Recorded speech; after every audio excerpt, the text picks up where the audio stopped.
મિત્રો ત્રીજા લેક્ચરમાં આપણે થોડી વ્યાખ્યાઓ ભણ્યા એને આપણે પછી યાદ કરીએ. આજે ચોથા લેક્ચરની અંદર એક જ વ્યાખ્યા છે, ભણી પછી દાખલા શરૂ કરવાના છે. તો પહેલી એક વ્યાખ્યા ભણી લઈએ, પછી ત્રીજા લેક્ચરની ને આગળની વ્યાખ્યાને પરિણામ યાદ કરી અને એક એક્સરસાઇઝ શરૂ કરીશું. તો પહેલી વ્યાખ્યા આપીએ શ્રેણીકોની સમાનતા. બે શ્રેણીકોને સમાન શ્રેણી ક્યારે કહેવાય?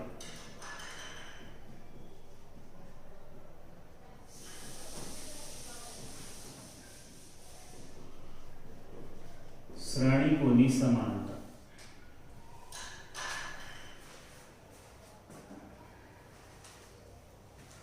શ્રેણી E equal to EIG. બે શ્રેણીકોને સરખાવા છે એટલે એક બીજો શ્રેણીકો લખું તો, અને B equal to BIJ ના સંદર્ભમાં શ્રેણી A equal to EIJ અને B equal to BIJ ના સંદર્ભમાં બે શરતો હોય. જો એક બંનેની કક્ષા સમાન હોય, બે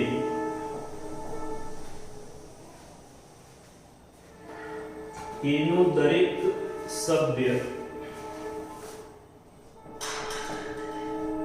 એનું દરેક ઘટક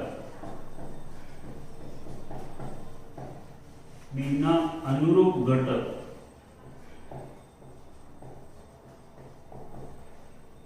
ને સમાન હોય, એટલે કે પ્રત્યેક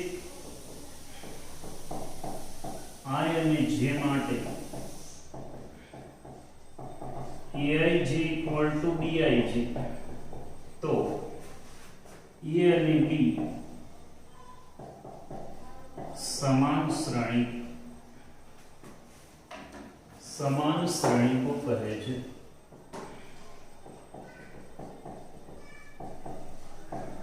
જેને E equal to B વડે દર્શાવાય છે.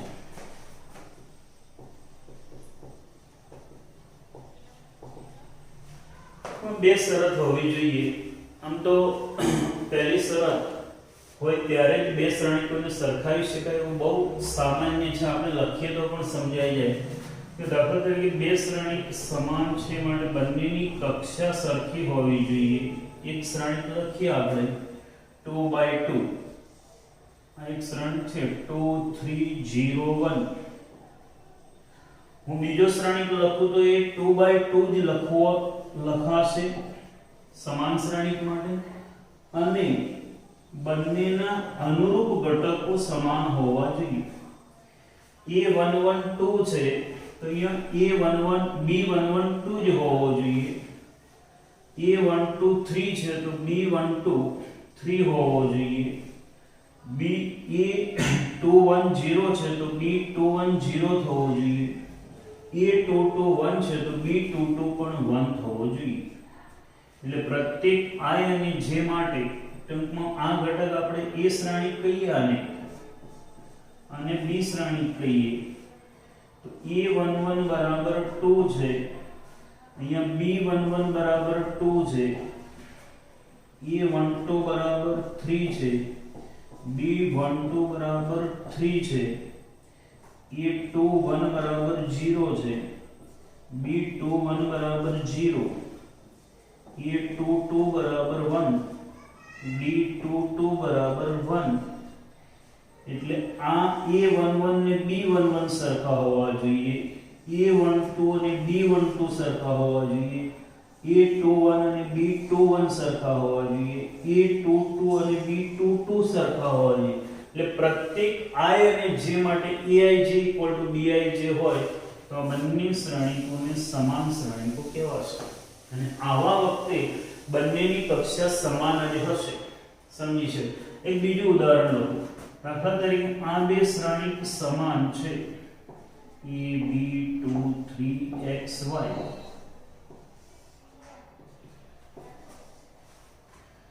4 5 mn 6 8 આપણને આવું આપેલું હોય આ બે શ્રેણીકો સમાન છે તો અહીંયાથી આપણે આવી પ્રોપર્ટીનો ઉપયોગ કરી શકીએ કે સમાન છે તો આ બંનેના અનુરૂપ ઘટકો સરખાવી શકાય બંનેનો પહેલો ઘટક સરખો હશે બંનેનો બીજો ઘટક સરખો હશે એવી જ રીતે m = 2 લખી શકાય n = 3 લખી શકાય x = 6 લખી શકાય અને y = 8 લખી શકાય એમાં બહુ સરળ વ્યાખ્યા છે બે શ્રેણીકો સમાન હોવા માટે બંનેની કક્ષા સમાન હોવી જોઈએ અને બંનેના અનુરૂપ ઘટકો સરખા હોવા જોઈએ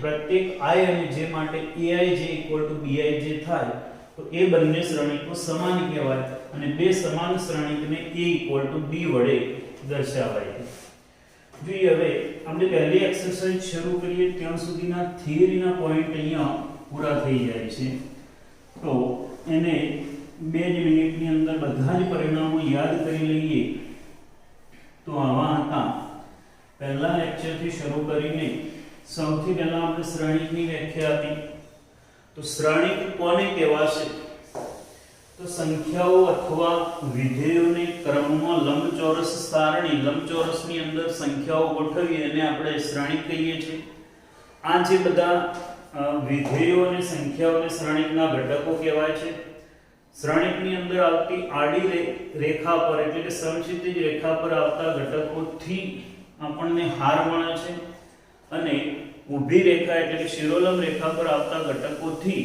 આપણને સ્તંભ મળે છે હારની સંખ્યા અને સ્તંભની સંખ્યાને વ્યાપક રીતે હારની સંખ્યા m અને સ્તંભની સંખ્યા n લઈએ તો m ક્રોસ n ને શ્રેણીકની કક્ષા કહેવાય છે આ આપણે પહેલા લેક્ચરમાં ભણ્યા હતા ત્યાર પછી આના ઉપરથી આપણે શ્રેણીકના પ્રકારો ભણ્યા હતા એમાં હાર શ્રેણીક કહેવાય જેમાં એક હાર હોય એટલે હાર શ્રેણીક માટે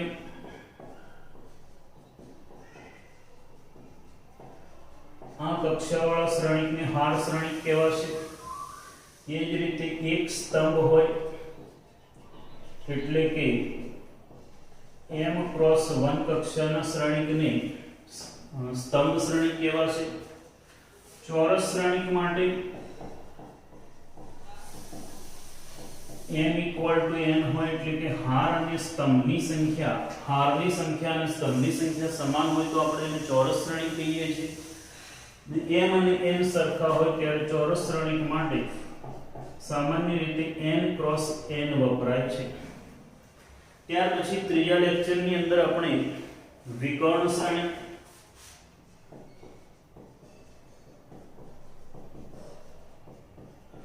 અદિશ શ્રેણીક એકમ શ્રેણીક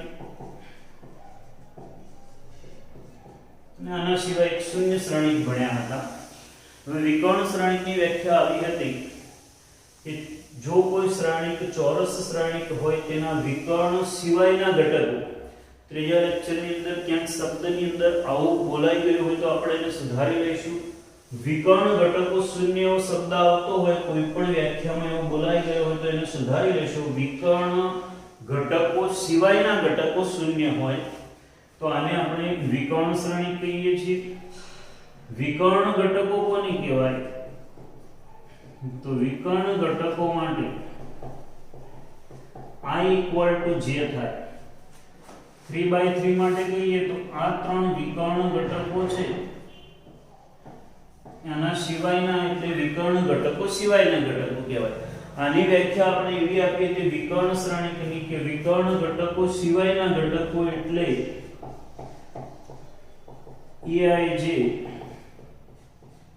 વિકર્ણ ઘટકો સિવાયના ઘટકો શૂન્ય હોય એટલે વિકર્ણ શ્રેણીક કહેવાય અદિશ શ્રેણીકમાં વિકર્ણ શ્રેણીકના ઘટકો સમાન હોય વિકર્ણ ઘટકો સમાન હોય એટલે કે i = j માટે aij = k જો હવે આ અદિશ શ્રેણીકની આપણી બુકની વ્યાખ્યાની અંદર આ જ પ્રમાણે માત્ર k લખ્યો છે પણ અહીંયા આરડી શર્માની બુકની અંદર k નોટ ઇક્વલ ટુ 0 એવો ઉલ્લેખ કરેલો છે. અહીં તમને યાદ કરાવવા માટે અહીંયા લખું છું. અને i not equal to j માટે ai j ઇક્વલ ટુ 0 થાય. અને અદિશ શ્રેણિક કેવા છે? અદિશ શ્રેણિકમાં k ની કિંમત 1 મૂકો એટલે કે જો વિકર્ણ શ્રેણિકના વિકર્ણ ઘટકો ના વિકર્ણ ઘટકો 1 હોય એટલે કે i ઇક્વલ ટુ j માટે ai j ઇક્વલ ટુ 1 અને વિકર્ણ છે એટલે ઓલરેડી વિકર્ણ ઘટકો સિવાયના ઘટકો તો શૂન્ય થશે. આને આપણે એકમ શ્રેણિક કહીએ છીએ. એકમ શ્રેણિક માટે i વડે દર્શાવાય છે. 2/2 નો વિકર્ણ શ્રેણિક હોય તો i2 લખાય. 3/3 માટે i3, 1/1 માટે i1 લખાય. 1/1 નો વિકર્ણ શ્રેણિક લખવો હોય તો આવો થાય. આની અંદર એક હાર અને એક સ્તંભ આવે અને એમાં વિકર્ણ ઘટક એક જ આવે. આ i1 નો એકમ શ્રેણિક થયો. એના પછી આપણે એક શૂન્ય શ્રેણિક o એની વ્યાખ્યા આપી હતી. એ શૂન્ય શ્રેણિક કોને કહેવાય? તો જેની અંદરના બધા જ ઘટકો શૂન્ય હોય એને શૂન્ય શ્રેણિક કહે છે, જેને કેપિટલ O વડે દર્શાવાય છે. શૂન્ય શ્રેણિકમાં જરૂરી નથી કે એ શ્રેણિક ચોરસ હોવો જોઈએ, કોઈ પણ પ્રકારનો શ્રેણિક હોઈ શકે. અને આજે આપેલી વ્યાખ્યા બે શ્રેણિકોની સમાનતા, બે શ્રેણિકો સમાન ક્યારે કહેવાશે? તો બંનેની કક્ષા સમાન હોવી જોઈએ અને બંનેના અનુરૂપ ઘટકો સમાન હોય તો એવા શ્રેણિકને આપણે એવા બે શ્રેણિકોને આપણે સમાન શ્રેણિકો કહીશું. આટલા પરિણામોનો ઉપયોગ કરીને આપણે પહેલી એક્સરસાઇઝ સોલ્વ કરીશું. આ એક્સરસાઇઝ માટે ટેક્સ્ટબુક હવે તમારી પાસે રાખવાની રહેશે.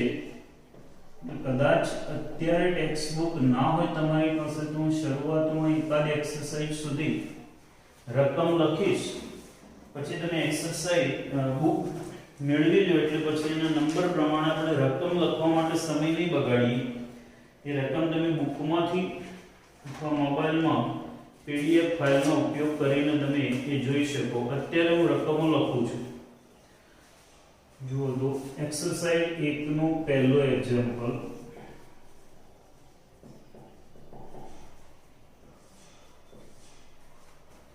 શ્રેણિક કેપિટલ A ઇક્વલ ટુ 2 5 19 -7 35 -2 5/2 12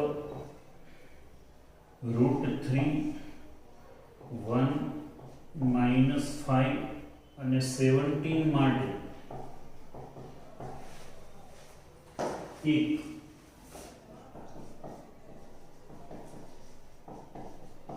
શ્રેણિકની કક્ષા ઘટકોની સંખ્યા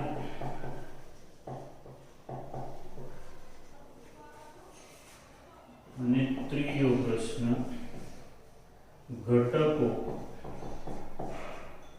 A13 A21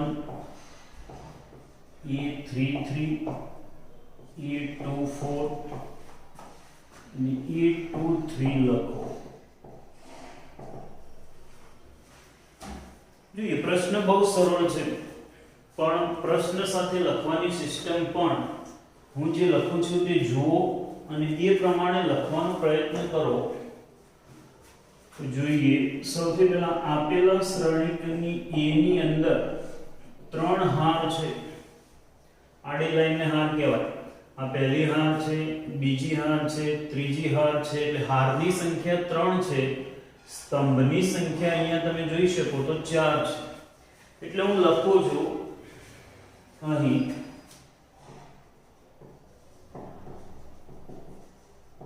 શ્રેણિક E ની હારની સંખ્યા n equal to 3 સ્તંભની સંખ્યા n equal to 4 છે. હવે એ શ્રેણિકની કક્ષા equal to m cross n. હું એટલા માટે લખું છું કે ધીમે ધીમે પેલી વ્યાખ્યાઓ પણ આપણે m cross n લખતા તો એમાં હારની સંખ્યા આવે, સ્તંભની સંખ્યા આવે, એ તમે વારંવાર લખાય એટલે એ યાદ જ રહી જાય એટલા માટે લખું છું. આ 3/4. બીજો પ્રશ્ન, શ્રેણિકના ઘટકોની સંખ્યા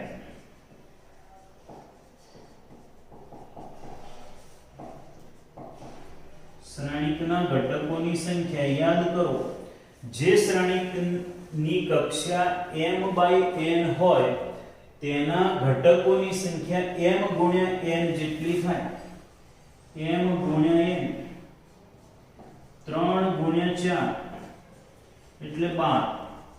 સીધું 12 પણ લખી શકાય, પણ મેં અહીંયા સૂત્ર પણ યાદ થાય એટલા માટે લખ્યું. બાકી શ્રેણિકની અંદર ગણો તો તમને 12 ઘટક મળશે, પણ આ રીતે લખવું જોઈએ. એના પછી ત્રીજો પ્રશ્ન, A13 પૂછ્યું છે. A13 નો અર્થ શું થશે? યાદ કરો, પહેલો ઘટક એ હારનો ક્રમ, બીજો ઘટક એ સ્તંભનો ક્રમ દર્શાવે છે. પહેલી હાર ને ત્રીજા સ્તંભનો ઘટક છે. અહીંયા આ પહેલી હાર છે, આ પહેલી હાર પહેલા સ્તંભનો ઘટક, આ પહેલી હાર બીજા સ્તંભનો ઘટક, આ પહેલી હાર ત્રીજા સ્તંભનો ઘટક, એટલે અહીંયા થશે A13 equal to 19. એ જ પ્રમાણે આગળ લખીએ. A21 શું દર્શાવે? A21 બીજી હાર પહેલા સ્તંભનો ઘટક. બીજી હાર અહીંથી શરૂ થાય, એનો પહેલો જ ઘટક એટલે કે 35 એ બીજી હાર અને પહેલા સ્તંભનો ઘટક થયો. આગળ A33 શું દર્શાવે છે? A33 ત્રીજી હાર અને ત્રીજા સ્તંભનો ઘટક. ત્રીજી હાર એટલે આ √3 થી શરૂ થતી ત્રીજી હાર.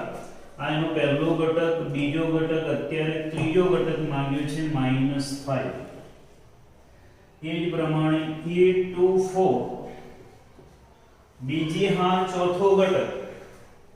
આ બીજી હાર, પહેલો ઘટક, બીજો ઘટક, ત્રીજો ઘટક, ચોથો ઘટક.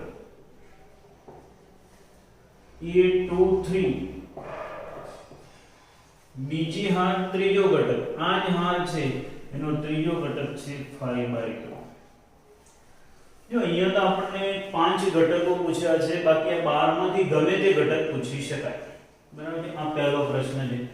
આના જેવો જ એક બીજો પ્રશ્ન છે કે હું આની અંદર લખું છું, આની અંદર જ લખું છું. જુઓ તમે, આવો એક બીજો પ્રશ્ન છે. શ્રેણિક A equal to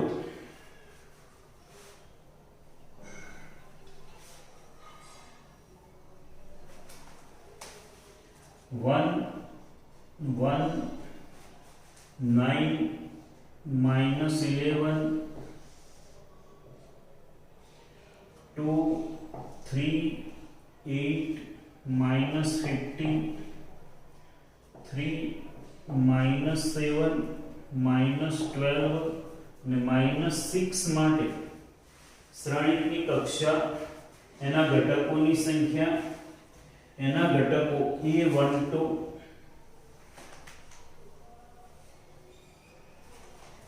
એના ઘટકો A12 A21 A24 A31 A34 લખો. તો આપણે એક્સરસાઇઝમાં જે પ્રશ્નો હતા એ પ્રમાણે મેં ઘટકો લખ્યા, બાકી કોઈ પણ ઘટક લખી શકાય. જોઈએ હવે આમાં પણ હારની સંખ્યા 3 જ છે. જો આ 1 થી શરૂ થતી પહેલી હાર, 2 થી શરૂ થતી બીજી હાર, 3 થી શરૂ થતી ત્રીજી હાર, n equal to 3, n equal to 4. એટલે શ્રેણિકની કક્ષા n/n 3/4. શ્રેણિકના ઘટકોની સંખ્યા m ગુણ્યા n 3 ગુણ્યા 4 એટલે 12. અહીંયા ઘટકો જોઈએ તો આવા થશે a12 પહેલી હાર બીજા સ્તંભનો ઘટક, આ 1 1 વાળી પહેલી હાર એનો બીજો સ્તંભ, આ 1 1 પહેલી હાર પહેલા સ્તંભનો ઘટક, આ પહેલી હાર બીજા સ્તંભનો ઘટક. a21 બીજી હાર પહેલા સ્તંભનો ઘટક, બીજી હાર એટલે 2 3 8 15 એનો પહેલો ઘટક બગડો. a24 એ જ હારનો ચોથો ઘટક -15 31 ત્રીજી હારનો પહેલો ઘટક 3 ત્રીજી હારનો ચોથો ઘટક -6. તો આ બધું બહુ સરળ છે. સામાન્ય રીતે આપણને એવું લાગે કે આવું ન પૂછી શકાય, ન જ પૂછી શકાય, પણ જ્યારે સાદા એમસીક્યુ બનાવવા હોય ત્યારે આને અનુરૂપ દાખલા તરીકે આ પ્લસ આ ઘટક પ્લસ આ ઘટક માઈનસ આ ઘટક પ્લસ 2 ટાઈમ્સ આ ઘટક, આવો પ્રશ્ન બનાવી અને એમસીક્યુ બનાવવો હોય તો બની શકે. જે પરીક્ષામાં બહુ સરળતાથી તમે ગણી શકો અને છતાંય નવો પ્રશ્ન મળે એવું બની શકે. એટલે આની અંદર તમારે 4 ઘટકો લખવાના, એને યોગ્ય જગ્યાએ લખો, અહીંયા 2 વડે ગુણી જે સરવાળો બાદબાકી કરો એટલે સરળ અને બુક સિવાયનો એમસીક્યુ મળી ગયા આપણને. એટલે આ બે સરળ પ્રશ્નો થયા. હવે ત્રીજો દાખલો ગણીએ.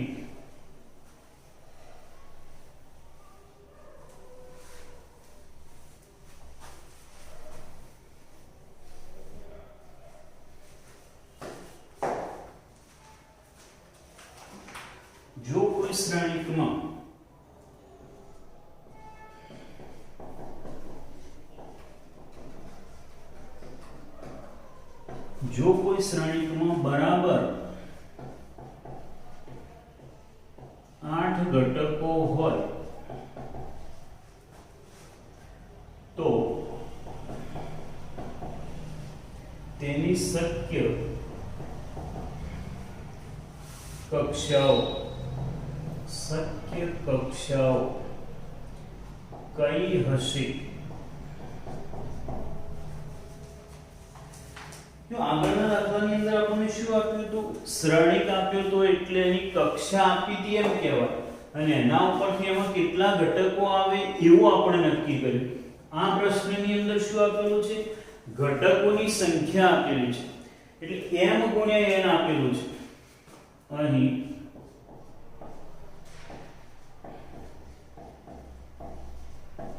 હારની સંખ્યા m અને સ્તંભની સંખ્યા n લઈએ તો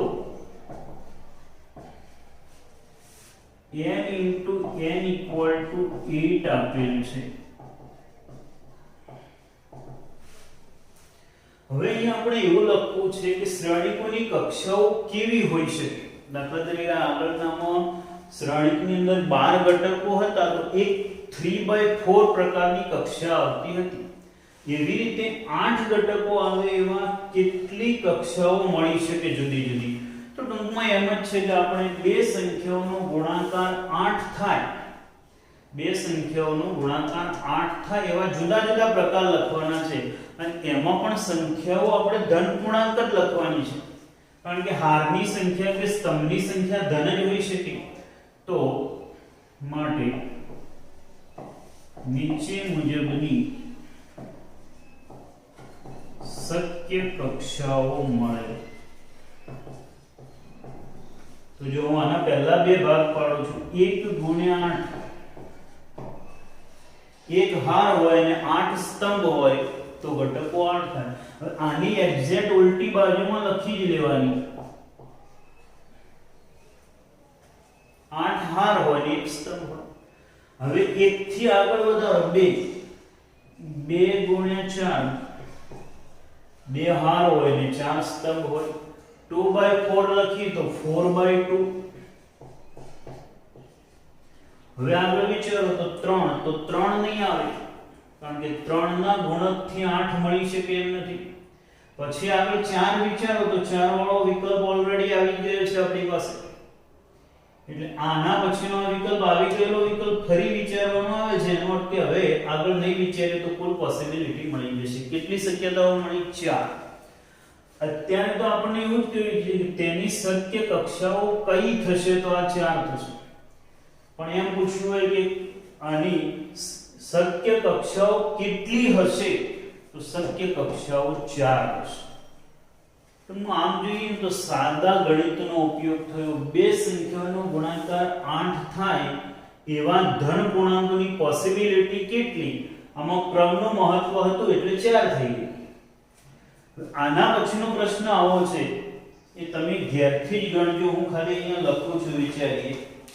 જો ચોથો પ્રશ્ન છે, ચોથો દાખલો, એમાં અહીંયા 24 છે. શું આવે વિચારો? 24 છે તો શું આવશે? m ગુણ્યા n બરાબર 24 થાય તો પોસિબિલિટી વિચારો 1 ગુણ્યા 24 અથવા 24 ગુણ્યા 1. આ 1 ને વધારતા જાઓ, 2 ગુણ્યા 12, 12 ગુણ્યા 2. 2 ની જગ્યાએ 3 કરો, 3 ની પોસિબિલિટી મળશે કારણ કે 3 ના ગુણકમાં 24 આવે. 3 ગુણ્યા 8 અહીંયા આવશે 8 ગુણ્યા 3. 4 પણ આવશે, 4 ગુણ્યા 6,